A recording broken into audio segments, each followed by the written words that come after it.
काय सांगाल नेमकं कुठलं पथक आहे आणि काय विषय आहे? हे ऑफिशियल इन्कम टॅक्स सर्वे आहे की जो काही व्यवहार हा वैद्यकीय महाविद्यालयातून होत असतो त्याच्यावर आपण TDS जो असतो कट डिडक्ट करतो की नाही. त्यांनी हा सकाळपासून सर्वे केलेला आहे व आपण प्रत्येक गोष्टीचा सॅलरी असेल किंवा जे काही परचेसची बिलं असेल ह्याचे TDS आपण कापलेला आहे. फक्त विषय आहे की जो चिंचोली संदर्भामध्ये तो जो कॉन्ट्रॅक्ट आहे HSCC हे सेंट्रल गव्हर्नमेंटची एजन्सी आहे आणि स्टेट गव्हर्नमेंटमध्ये म्हणजे DMRमध्ये MOU झालेला आहे. तर त्याची जी लायबिलिटी TDS हे TDS त्यांच्याकडे आहे. हा TDS आता म्हणजे HSCC किंवा आम्ही हा भरणार हे रुटीन टाईप हा सर्वे आहे. आतापर्यंत कुठली त्रुटी आढळून आलेली? कसल्याही प्रकारची त्रुटी आढळून आलेली नाही. आपण पूर्णपणे TDS पूर्णपणे भरलेला कोणत्याही प्रकारचा आणि कसल्याही प्रकारचा गैरव्यवहार किंवा फक्त हा TDS संदर्भामध्ये आहे आणि TDS आपण पूर्णपणे डिडक्ट केलेला आहे. सर ही नियमित तपासणी ही नियमित आहे. सर्वे आहे त्यांचा हा आणि ह्याच्यामध्ये त्यांनी मेडिकल आयुर्वेदिक आणि होमिओपॅथी सरांकडे आयुर्वेदिक आणि होमिओपॅथीचा चार्ज आहे. त्यांचीसुद्धा फाईल त्यांनी इथंच मागून घेतला व इथंच त्याचा अभ्यास केलेला आहे त्यांनी. किती TDS आतापर्यंत भरला गेला आहे आपलं सगळं? नाही तो म्हणजे वेगवेगळ्या गोष्टीमधून भरपूर TDS आहे. तर प्रत्येक ठिकाणी आपला TDS योग्य पद्धतीनं कट झालेला आहे. सर पथकामध्ये नेमकं कोण कोण आहे? त्यांचे जॉईंट कमिशनर ॲडिशनल कमिशनर जे रुटीन त्यांचं जे पथक असतं जसा इन्कम टॅक्सचा एक सर्वे असतो त्या पथकामध्ये त्यांची टीम असते. वर त्यांच्या एक सपोर्टिंग तारखे दुसऱ्या ठिकाणून आले असते त्यामुळे पोलीसची एक टीम असते.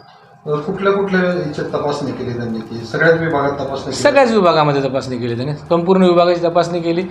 त्यांचा कन्सर्न होता की तुम्ही जे पेमेंट करता त्याचं TDS कट करता की नाही.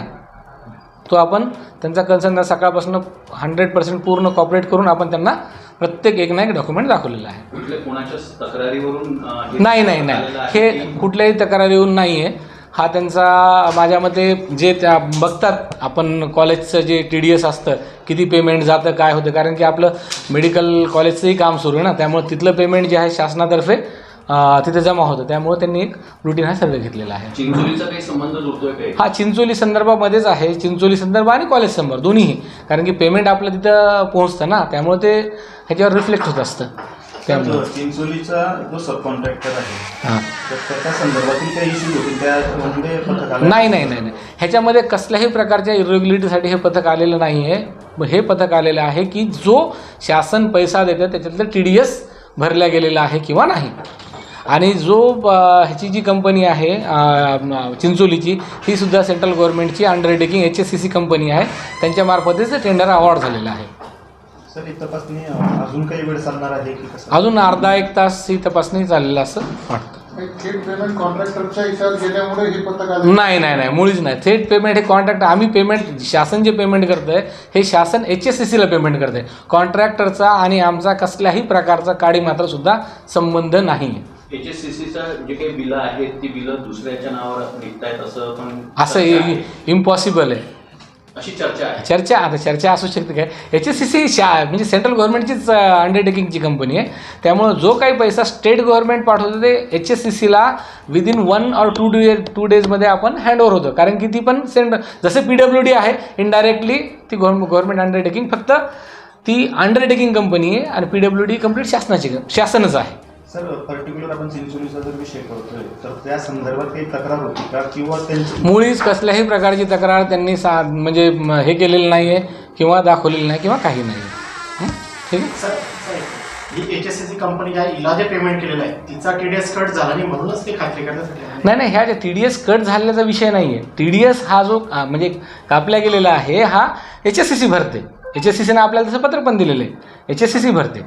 आपण इतर जे सगळे पेमेंट जे करतो हे आपण जे पेमेंट करतो त्याचं आपण TDS पूर्ण आपण कापतो आणि ह्याचं जे आहे HSCC कापणार. परंतु HSCCला देताना ते कट झालेलं नाही HSCC ते त्यांची जी प्रोसिजर आहे त्यांच्याकडनं जो लिगल TDS आहे काही प्रमाणात जर काही आत्ताही पेमेंट झालं तर ते TDS राहिलं असेल तर ते HSCC पूर्ण भरणार आहे. म्हणजे ते डायरेक्ट तिकडे जमा करायला ते आपण कट करतो. आपण आता नंतरची जी आहे ह्याच्यामध्ये आपण जर डायरेक्ट कट करायचं असेल तर महाराष्ट्र शासनाचं आपण तसं मार्गदर्शन घेऊया तर आपण कट करून देऊ शकतो. काय अडचण नाही. यांचा तेच आहे की तुम्ही तिकडे देताना पण पेमेंट ते कट करायला पाहिजे. नाही आता ह्याच्यामध्ये जे आहे ना करार जो आहे हा शासनामध्ये म्हणजे मेडिकल कॉलेजचा पेक्षा ह्याच्यामध्ये DMAR आणि HSCCमध्ये करार झालेला आहे. आणि हा एकट्याचा नाही आहे, ऑल ओव्हर इंडियामध्ये जे काही सध्या HSCC मार्फत म्हणा किंवा जे गव्हर्नमेंट सेंट्रल गव्हर्नमेंटच्या एजन्सीमार्फत जे काही कॉन्ट्रॅक्ट होत आहेत ते डायरेक्ट त्यांच्या मार्फत होतं, म्हणजे त्यांच्या थ्रूच होतात. त्याने खूप मोठे मोठे काम आहेत. कुठल्या विषयाचं पेमेंटचा TDS सांगा. बांधकामाचा विषयच, बांधकाम. चिंचोली मेडिकल हबचं का? चिंचोली मेडिकल हब, त्याच्यामध्ये मग मेडिकल, डेंटल, पुन्हा होमिओपॅथी आणि आयुर्वेदिक. होमिओपॅथी आणि आयुर्वेदिकसाठी सरनं पण त्या बाबतीत पूर्ण डॉक्युमेंट दिलेलं आहे. तुम्ही म्हणतात बांधकामाचा TDS आहे, प्रत्यक्ष त्यांनी केस पेपरच्या तिथल्याही तपासण्या केल्या. मग त्यांनी इथं सर्वे घेतल्यानंतर आपल्याकडनं सुद्धा जे काही पेमेंट जातात, आपल्याकडनं जे पेमेंट जातं ॲज अ मेडिकल कॉलेजमधून मी पेमेंट करतो, सॅलरी करतो, त्याचं TDS कट होतं की नाही, किंवा जे काही माझ्याकडनं जिथं इथल्या लेवलला जर परचेस होत असेल तर त्याचं TDS कट करतो की नाही हे बघितलं. त्याच्यामध्ये 100% कसल्याही प्रकारचा आम्ही TDS कुणाचंच ठेवलेलं नाही. TDS आम्ही काटूनच पेमेंट करतो पुढची. ठीक आहे, थँक्यू.